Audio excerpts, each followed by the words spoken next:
কিয়ামতের মাঠে কোনো নবী সুপারিশ করতে পারবেন না। কিসের সুপারিশ জানেন? 50,000 বছর মানুষ দাঁড়ায় থাকবে, দাঁড়ায় থাকবে, দাঁড়ায় থাকবে, বিচার শুরু হচ্ছে না।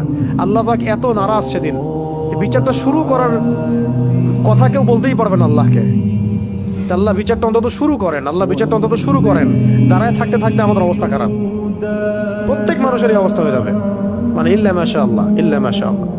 তখন প্রত্যেক নবী রিফিউজ করবেন, আমি পারবো না, আমি পারবো না, আমি পারবো না। আদম আলাইহিস সালাম বলবেন না আমি না, নূহের কাছে যাও। নূহ আলাইহিস সালাম বলবেন না আমি না, ইব্রাহিম আলাইহিস সালামের কাছে যাও। এভাবে একে একে একে একে করতে করতে রাসূল সাল্লাল্লাহু আলাইহি ওয়াসাল্লাম পর্যন্ত আসবেন যখন, তিনি বলবেন যে আমি সুপারিশ করবো ইনশাআল্লাহ, আজকের এই সুপারিশ আমার জন্যে।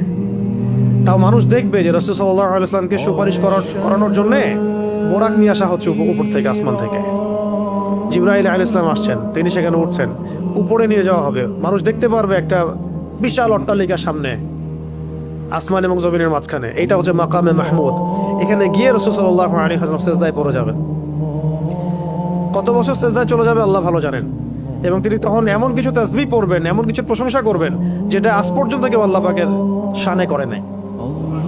আল্লাহ পাক তাকে সেটা শিখাই দিবেন, তখন ইনস্ট্যান্ট শিখাই দিবেন।